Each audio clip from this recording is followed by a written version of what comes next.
To battle with Superman, a business suit won't cut it. Here's your look at the McFarlane Toys DC Multiverse Lex Luthor Power Suits.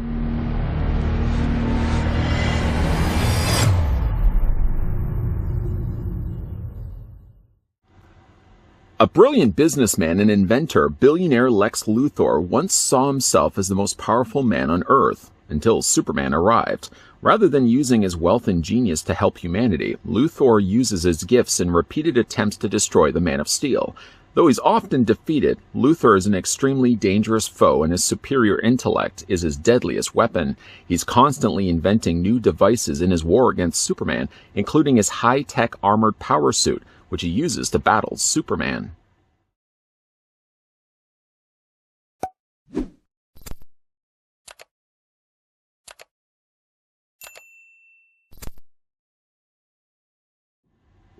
While Luthor suits up for soups, I'd like to thank the folks over at McFarlane Toys that kindly provided this sample of the DC Multiverse Lex Luthor Power Suit that we could have a look at in this review. For some size comparisons, we can move over Lex Luthor, and it would make, of course, logical sense to bring in a Superman. We're just bringing the Superman that was packaged along with that Doomsday Batman. You can see that Lex Luthor is actually a little bit taller than Superman, all things considered. I would have probably pointed them at having about the same height to one another. But no, in this case, Lex Luthor is a little bit taller than the Man of Steel. Let's have a look at the accessories and the trading card that comes included with Lex Luthor. Starting first, that trading card just mentioned. It comes included with one that, while looking at this for a split second, you may actually think that that's a painting or picture, when in actual fact, that's figure photography of Lex Luthor standing at what seems to be fallen skulls of perhaps those he's defeated. It's really interesting. So much so I kind of wanted to see these skulls be included with Lex Luthor, but sadly they weren't included. This is Lex Luthor, by the way, power suit from the DC New 52, and while we flip this around to the back, the real name listed is Alexander Lex Luthor. Lately I've noticed, though, that they don't actually put the height or the weight of the character. I'm not sure why they've left these off the trading cards, but it certainly would be nice to see them put that back with maybe future trading cards. Put that to the side, and along with Lex Luthor's trading card, he gets, of course, a display stand. Got a little bit of scuff there on the top corner. It almost looks like it's been scratched. Other than that, though, it's the same display stand as we've got with all the other DC Multiverse figures, right down to the fact that the DC logo is branded down below. One singular peg, of course, that's going to fit to the underside of one of Luthor's feet. You have two options available. I'm going to put the display stand to the side, and then have a look at his other accessories. The only thing, unfortunately, the figure comes included with is a couple of swappable hands. Other than a closed fist, which I probably will not end up displaying with the figure also seems to come included with a hand that looks like it's suitable for holding something. Funny enough, I'm having a tough time holding it, but it almost looks like he should be holding like a shard of kryptonite.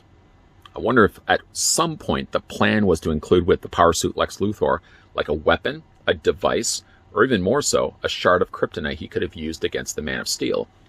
For one reason or another, they only gave him just the hands, but it would have been nice to see he come included with some accessories to actually fit inside the hand. To change out the hands, by the way, we can go ahead and pick the figure up.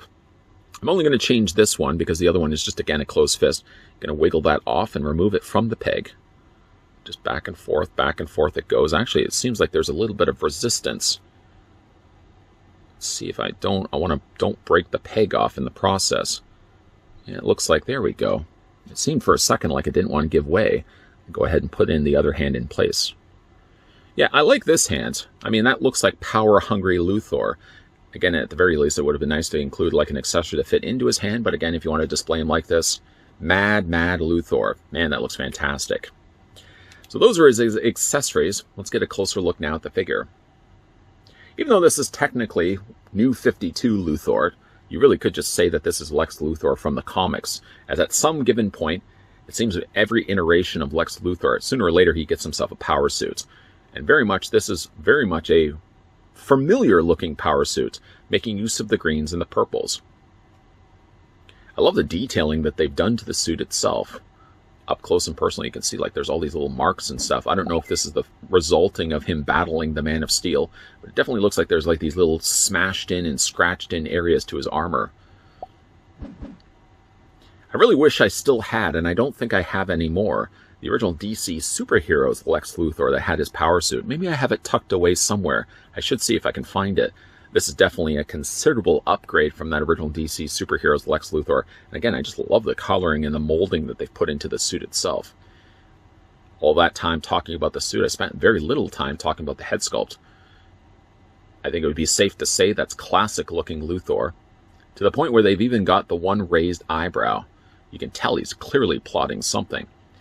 The paint on these guys, as of late, I've noticed that DC Multiverse figures have really upped their game when it came to the paint.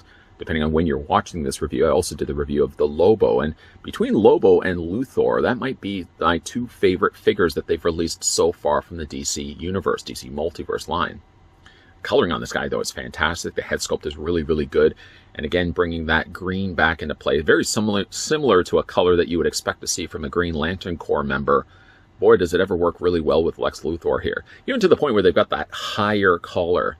The thing I'm pointing out, certainly when it comes to the details on this figure, are more akin to the way he looks in the New 52. But I have to say, like, McFarlane's team really did translate this very nicely to the actual suited Luthor that we actually have as a figure that we can put on display.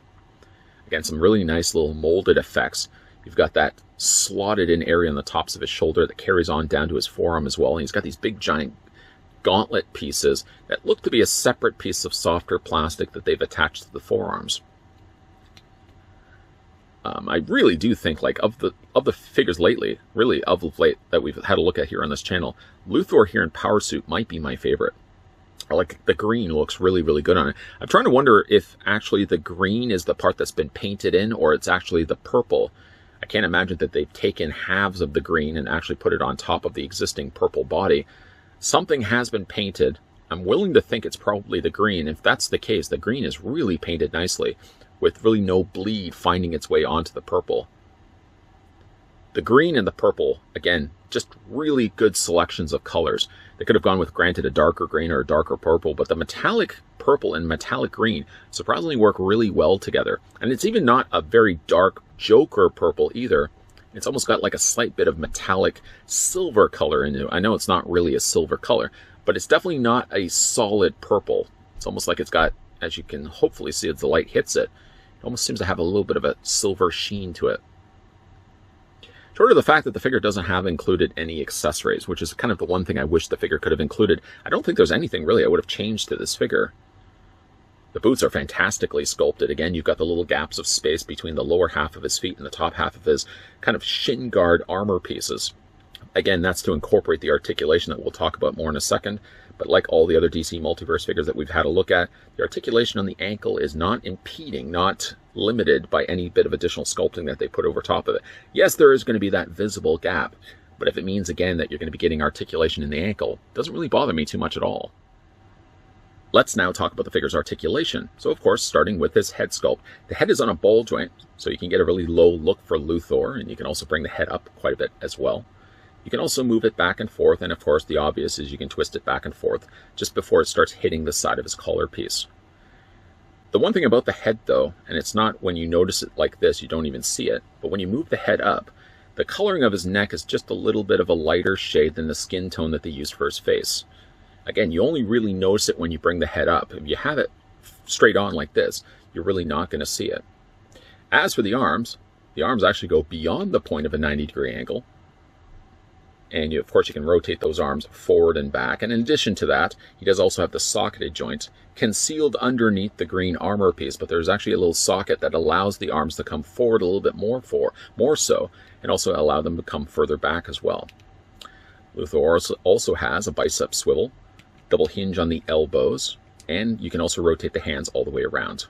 And that's obviously for the case on both sides too. Now, the upper torso is in a place where you would imagine the upper torso ball joint to be. It's right cut here. So like the top half of his armor is the point where the articulation is added. And then in addition to that, he has the articulation at the base of the abdomen. Sorry, I got so caught up here looking at the sculpting of the figure. Yes, he does have lower torso articulation as well. Now, for his lower waist area, this is a softer plastic.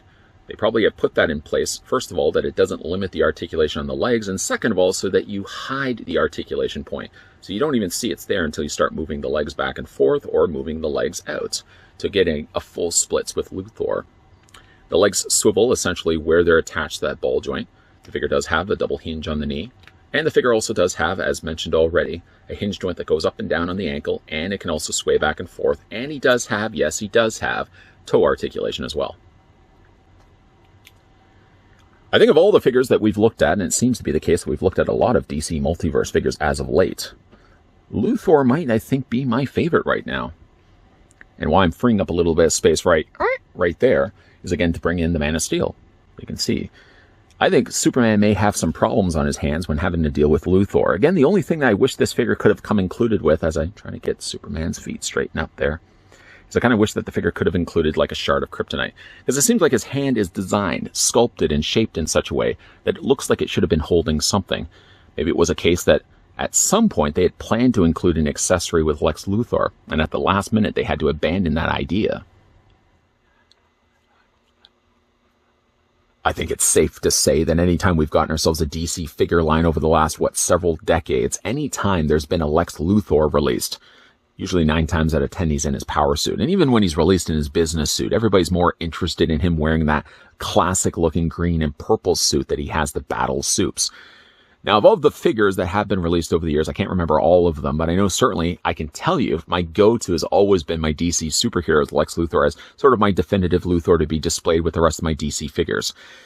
I feel, though, now looking at this one released by McFarlane Toys, I may have to eventually, well, he was put away for a while just simply because I didn't have the space anymore on the shelf. But I think when it's time to bring back out a lot of my DC superheroes figures and DC Universe figures, they're going to be pitted next to this power suit Luthor. It's really being like now the definitive looking character. I love the molding that they put into this character. Still using a lot of cool classic colors of those greens and the purples. Not to mention a rather familiar looking Lex Luthor face. I mean, looking at that Luthor head sculpt, I would be happy to see that head sculpt get used again for a business suit release Lex Luthor, which I'm sure they could probably release down the road. But I don't think there's anything going to be much cooler than Lex Luthor here wearing his power suit. Now, granted, yes, the figure doesn't include any accessories other than a few swappable hands. I probably could find, going through the rest of my totes of various figures and accessories, I probably could find like a shard of kryptonite or a gun or something I could put in his hand. I kind of wish the figure could have included something like that, but that's not diminishing how cool this figure actually is. And I'm hoping a figure review like this has done the figure justice. Or is it injustice? You know what I mean. A big thank you, though, to the folks over at McFarlane Toys that provided the sample of the new Lex Luthor power suit from the new 52 that we could have a look at in this review. What do you guys think of this figure, by the way? Let me know down below in the comments section. I always like reading your comments. And if by all means you are new to this channel, just stumbled onto this channel maybe with this review. But if you are enjoying the content, you enjoyed this video, hit this video with a like, hit that subscribe button, and turn on the bell notification so you get those friendly reminders from YouTube as to when new videos are going to be popping up. I can also tell you, a friendly little birdie told me that sitting on my shoulder right now, you can't actually see him. Yeah, he's still right there. I want to make sure he didn't fly away. A little birdie has also told me to tell you there's going to be a whole bunch of new DC Multiverse reviews coming your way. So make sure, yes, you keep your peepers peeled to this channel. And as always, thanks for watching. See you guys next time.